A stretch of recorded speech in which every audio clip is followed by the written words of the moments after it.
Hello, everybody. My name is Matthew Currin, and today I'm interviewing Mike Campbell. How are you doing today, Mike? Doing pretty good, thank you. Doing pretty good, Matt. How about you? Doing well, doing well. So this is a really completely inspirational story that we're getting ready to tell. And so, Mike, before we get to your story about weight loss, just tell me a little bit about yourself. Ooh, a little. Yeah, that's a loaded question. I'll be 63 in May, so I've got a long journey, a long life to talk about. But basically, I had a 29-year career in ops management at the local port authority. Left there 3.5 years in nonprofit management to try and save the local Boys and Girls Club. And then the last 10 years, actually March is my 10-year anniversary of being on a journey of weight loss and working on that, working on helping myself and working on helping other people, and really hyper-focused on the issue of obesity in our country right now. Yeah, so this is a great story because, I think this is something that a lot of people struggle with, getting in shape, staying in shape, or losing weight. So let's just jump right in and have you just tell us your story and tell us where you were and where you are now and the journey that you went through. Oh, my gosh. Where I was in 2009, prior to March of 2009, I was 360 pounds. I was in the probably worst shape. I was in the worst shape and health of my life. I was truly miserable and couldn't hardly sit in a theater seat in February of 2009 in a theater seeing my niece, who was my godchild, do a production of 42nd Street, and just felt horrible. I'm in a family event and dealing with all these issues. I'm supposed to be happy, and I put a smile on my face, but it wasn't what I was feeling. I was smiling externally, but I sure as heck wasn't smiling internally. Yeah. My wife was worried about me, and it was just, it was eating me up at the time. And I had no place. I didn't feel like I had any place to go. I was great at helping other people in my life, through the Port Authority ops management, through volunteer work I did in this area, helping my family. But all of a sudden I got to the point where I couldn't help anybody else, and I really wasn't helping myself. Yeah, absolutely. And I couldn't really come to grips with that at the time. And the key point of the change for me was three things happened, but the most important thing was my wife came home in February, second week of February 2009, and told me the story about a firefighter in a volunteer group. She was a volunteer for Charleston County services and emergency services. And basically, the firefighter came to her and said, if you're in a burning building with all these people, your husband, your family, the president, who's the most important person in the fire? And she came home and told me that story that night and asked me that. And, I thought I knew. And I said, well, who is it? She goes, well, it's me. Because if I can't figure out how to get out of the fire, I can't help anybody else get out of the fire. And I really thought that was a good story and logged that story in my mind. And that story really literally bounced around in my head for about 3 weeks. Yeah. And on March 2nd of 2009, I woke up and it hit me like a ton of bricks. It was like that one piece of the puzzle that kind of drops into place with all the issues I was dealing with. And basically looked in the mirror and said, I'm in my own personal fire. Yeah. I can't get out of my own personal fire. How am I going to help anybody else in my life? How am I going to help my family, my parents, my wife? How can I do anything for anybody else if I can't help myself? So at that moment, I started the journey and sat down and really committed to it, because I sat down at a computer, started a spreadsheet, and put down day one my weight, that I was going on a journey. I think there was key words in there when I made the first post that really helped me. The fact that I was going on a journey, the fact that I was doing it for me, so that I could be the best me to help other people in my life. And I was kind of giving myself permission and direction through that first post. And then when I saved the document, I've got a website called FatGuyDiary. I do a lot of stuff called FatGuyDiary. I looked in the mirror and I didn't do any branding strategy. I just said, okay, I've got to save the document. How do I save it? Well, the project is the fat guy. I'm the fat guy. And I may offend some people, but that's what I had to deal with. Yeah. And I said, well, how am I going to deal with that? And I thought, well, I'm going to log, but I didn't like the word log. So I put down Fat Guy Diary. And that's how I saved the document. Yeah. And that's how Fat Guy Diary started out. So that was kind of the start of the whole thing. Wow. So the Fat Guy Diary really is your accountability to yourself in a way. Yeah. When I started the spreadsheet, it was accountability to myself. And a couple months in, I was doing some research for some friends or a nonprofit, helping them. And I saw how easy it was to start a website. And I think it was Hostway. I started a 3-page website just by buying a URL. And I started putting my information on there. And I wasn't that type of person, but I felt like, well, I'm really starting a journey. I'm really committed to it. I'm focused. Let me just put it out there. If it helps somebody, great. If it doesn't help somebody, great. Yeah. And that's where the website all started and all is I researched to see Fat Guy Diary was available, and I purchased FatGuyDiary.com and just threw some information up there and built it from there to reach out and to help people and to show people that there is hope and you can change. Yeah. So you're at 360 pounds, you said. So got a picture of that? I think. Let's see here. Well, I've got one where I've got that where those are the pants that I wore in Fat Guy Diary. But this, and I just printed it out real quick. I didn't have one handy. Yeah. And I don't know if you can see that, but I'll hold it up. Sure can.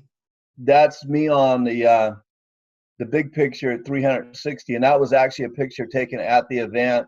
Okay. And then the picture after is me in a suit and really proud of who I was. And that picture was taken, and this actual picture was posted because I used a Total Gym as part of my weight loss for my fitness and all, and they wanted to do some work with me, and that picture was taken for them. So the 360-pound picture was actually taken at the event for 42nd Street for my niece. Yeah. And that's what always I go back to. So I don't focus on the past, but I have that logged in my memory, so I know the journey I've taken and know where I don't want to go back to. Exactly. And how I felt. I want to keep that logged, how I felt, because the physical change is great, but that how I felt in my health is what I have to keep focused on, because I can't afford to go back there. Yeah. So let me ask you this question. So how hard was it to get started? And I think the accountability piece is so important. And, and I'm sure with your coaching, you talk to people about this. So how hard was it to really just step off and get started? With me, I'm a very prayerful person. I pray all my life. So this was an epiphany for me to start. And I had the pieces that were out there. I had struggled with this for 53 years. I've struggled with cigarette addiction. I've struggled with alcohol. So this was another step where I was struggling with something and coming to grips with it. So I had been on that path before. I don't want to tell people it was easy. It wasn't easy. I knew it was worthwhile. I knew it was going to be hard, and I accepted that. So yes, it was hard, but the fact that I accepted the fact that making a huge change was not going to be easy, that was in my mind. And the fact that it was a journey and not an A to B diet, I came to grips with that right away and knew I wanted to change my life. So that made it easier for me to take the path to changing my weight loss. So you coach people now, and you made a transition, and you've been doing that for a long time, because this was 2009 when you started that journey.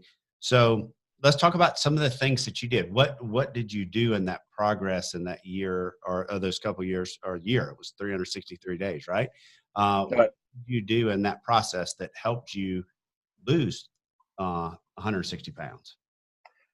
Some of the most important things, and I love the fact that there's search engines he can search the internet with. Yeah. Because I did a lot of searching and a lot of gathering knowledge and applying that to me.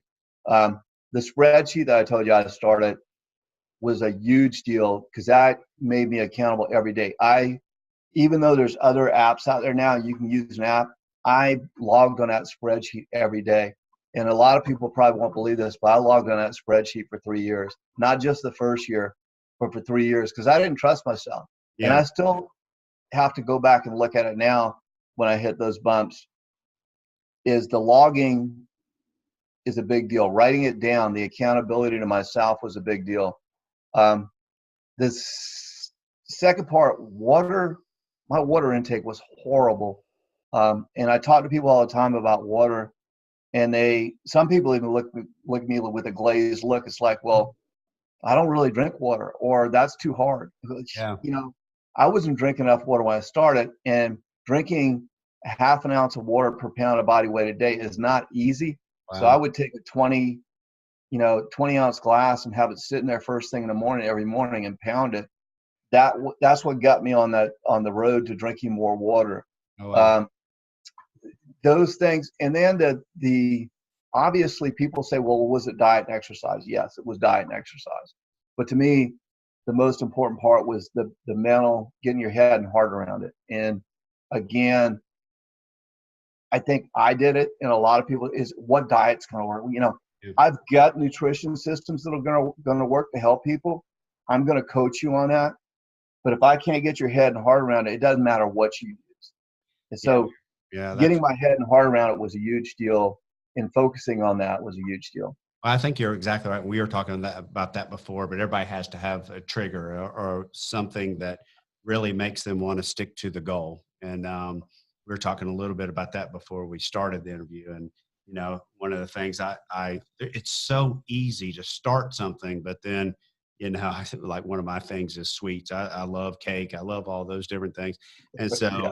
it's so easy. It's everywhere, you know? And so it's so easy to just, okay, well, I'll just have it today. And then when I have it today, I'll have it tomorrow. And then I'll have it the next day. And before you know it, you know, it's just way out of control. So you really have to be accountable. So, and you have to have that mental toughness, you know, and I think for you, you know, you had the mental toughness because you were at that point. And I think that's so important. Yeah. Okay. So now you lost 160 pounds. That's incredible. So, when you do coach people, what are some things that you do in your coaching when you're talking to people? Some of the tools you have in the toolbox, I guess. Some of the tools I have in the toolbox. Obviously, I sit down and talk to them initially about what their goals are. My initial conversations with them are to find out what they want to do and if they're ready, and find out what they've done in the past. So the tools are, I mean, the main tool is I've traveled this journey. Yeah. I'm 62 going on 63 years old. I've lost a ton of weight in my life. Literally before I started this journey, I'd lost a ton of weight. I'd done the A and B, I'd done the yo-yo. Yeah. So my knowledge base of what can happen to you on a diet, and I think we use that term the wrong way. Diet is what you do every day, period. Yeah, I agree. So the tools I have at my disposal are this just wealth of knowledge about all the things that can happen, all the bumps you can hit, and I help people navigate their journey. I've got a quality nutrition system, Isogenics, that I use, and I use to coach people on. But I'm not going to kid. I'm not going to be that marketing guy that says this is the save all and all. I'm the guy that's going to help you through it using a system like that to reach your goals. The hard part for most people, and I talk to people about this, is, and this would be part of the tool, is you're going to hit a bump. I'm not going to kid anybody. Yeah, everybody does. Everybody, you know, in your daily life, you're going to hit bumps in the road.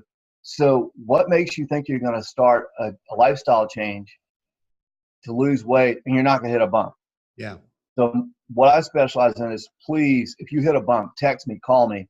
Let's talk about it. Let's talk about where you're at, how to deal with it, and work through it. So to me, again, the tool is the knowledge base. I've been through it. I've hit about every bump you can hit. And, you know, we've talked about the different things we've gone through as far as injury, health, you know, other things that contribute to these bumps. We're all going to hit bumps. Yeah. And how do you deal with them? So I think I specialize in that, to be honest with you. That's right. As far as the bumps I've hit, and there's not many bumps that people can hit that I haven't hit. I think everybody, that would be the toolbox. I think everybody falls off the bike. The key question is how fast you get back on it. You know, when you do hit that bump, you know, can you have the mental toughness to jump right back in and keep it going? You know, a small bump is good. Big bumps, you know, that lead to potholes, you know, and you definitely want to get back, you know, on the bike and keep riding. And so I think that's good. Well, one of the key things that you have too that I wanted to touch on is your story and your ebook. So, because I think that's great. That's the first thing I looked at and read about, you know, when I first met you. And I think that's great because you do see in that ebook, you see your journey. And so when you're talking about peer-to-peer counseling, and that's really what, you know, peer-to-peer coaching, peer-to-peer counseling, that's really what you do, because you've said it before. You've walked the walk, you've talked the talk, you've been in the shoes, you've had the ups, the downs, and you've been able to be successful in it. So talk a little bit about your ebook that you have. I think the ebook,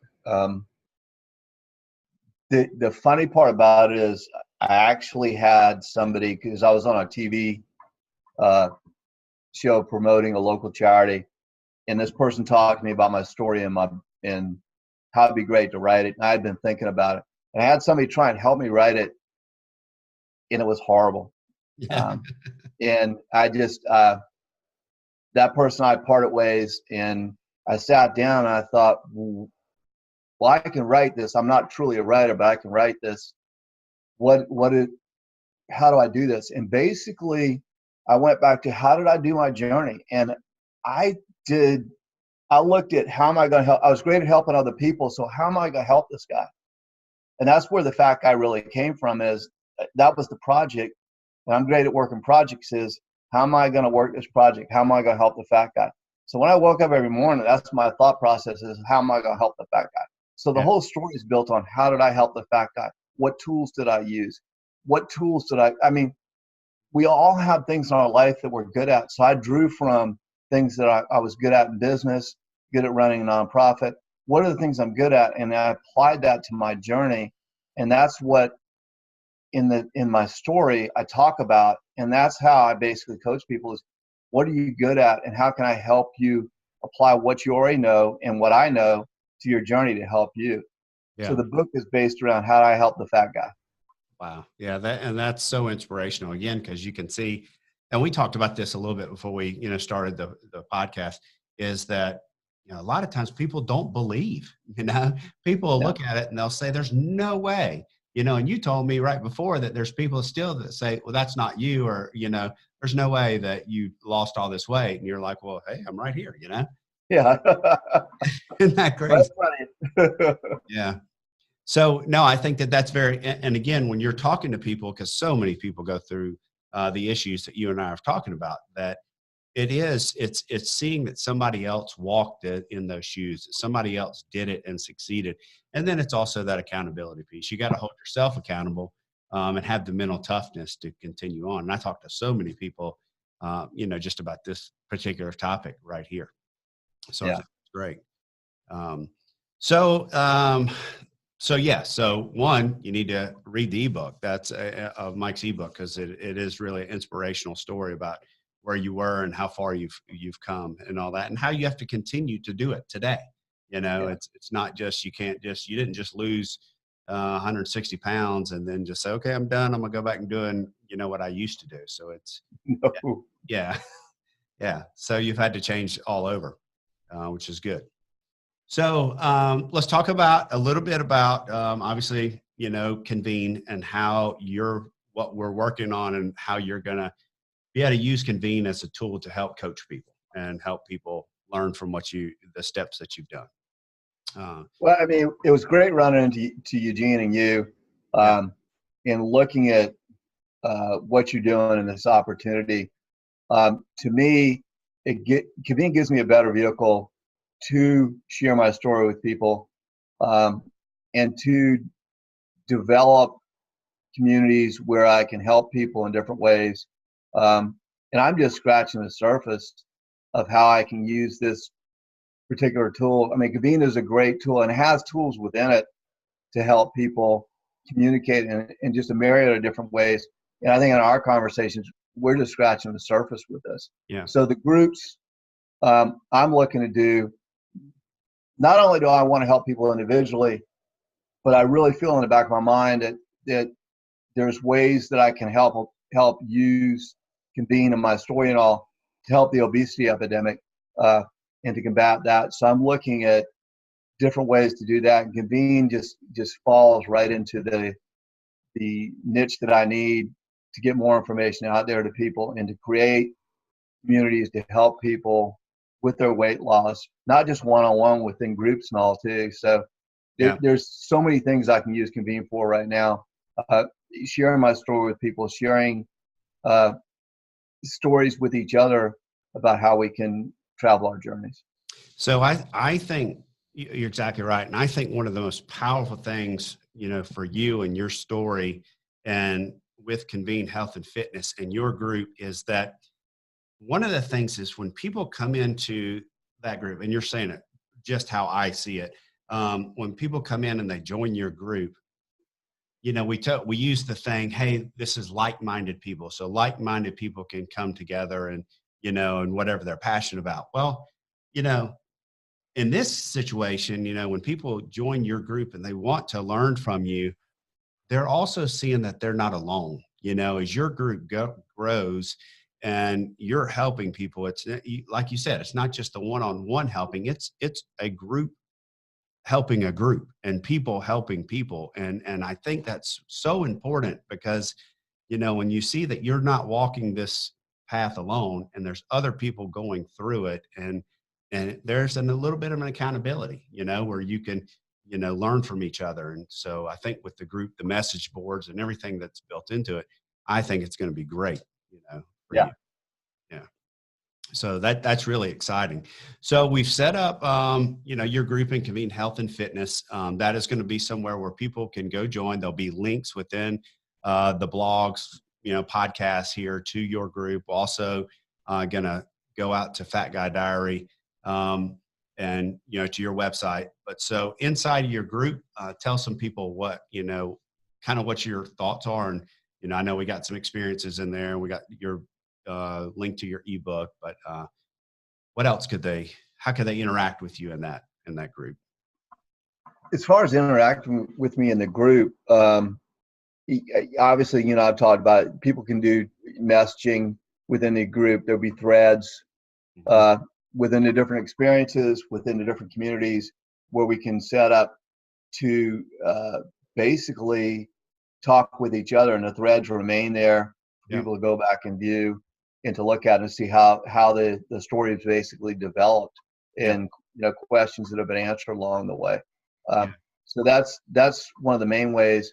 I'm looking forward to basically I've been using the website, but I'm looking at my website eventually be secondary and this would be primary to communicate with people, because I think it gives a little more intimate setting within the different groups, depending on how you want to, if it's a private group, it's public group, whatever it is, how I can communicate with people to help them on their journeys. And I've got a ton of videos that I've got stored that I want to, share with people within Convene also.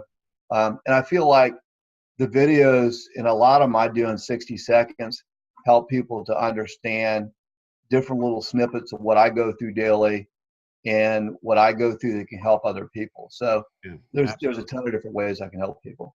And that's so important. It's sharing your experience and your knowledge. That's really what Convene is all about. And if you're looking to get in shape, to get not just lose weight, but become healthy, Mike's a great guy that can coach you through it because you did it. And so I cannot be more exciting than what we're getting ready to do in Convene Health and Fitness and the Fat Guy Diary group.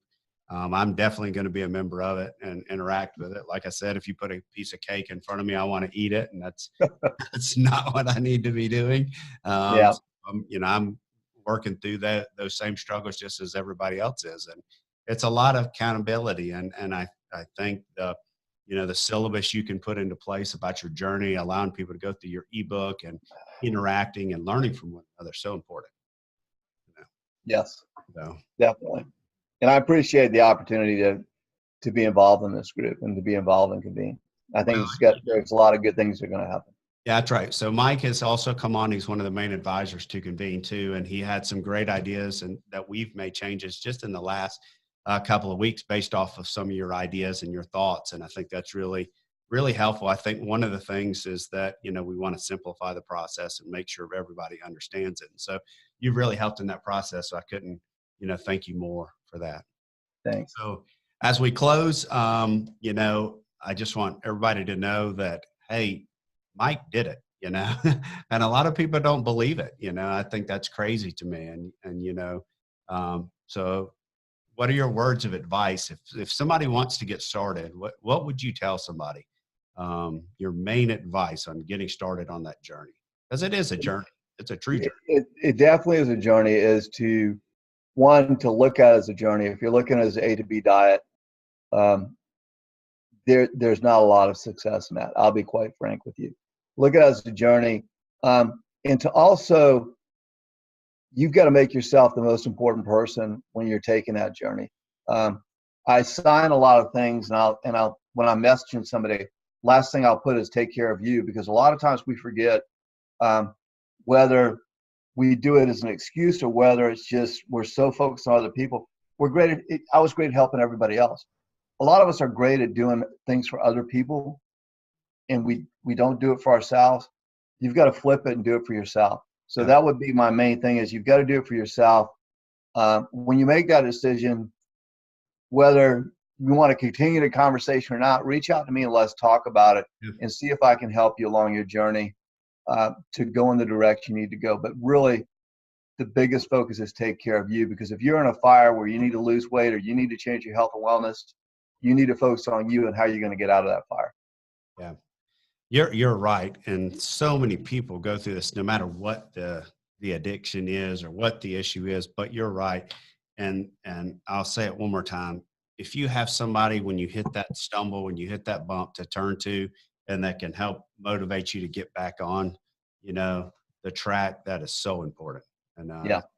I think you're a great coach at that, and it's going to make a big difference in a lot of people's lives. So, all right, Mike, I really appreciate you being a part of it. Everybody, make sure that you join Convene Health and Fitness. Go join Mike's group. Go, look at FatGuyDiary. Make sure to follow him. Different social media and different things out there. And just read his ebook. Listen to his story, and then watch his videos. I've watched a number of his videos on YouTube and all those different things, and he'll continue to unfold it and talk about it within Convene. So, Thanks. All right, Mike, thank you so much. And I really appreciate everything you're doing. Sure.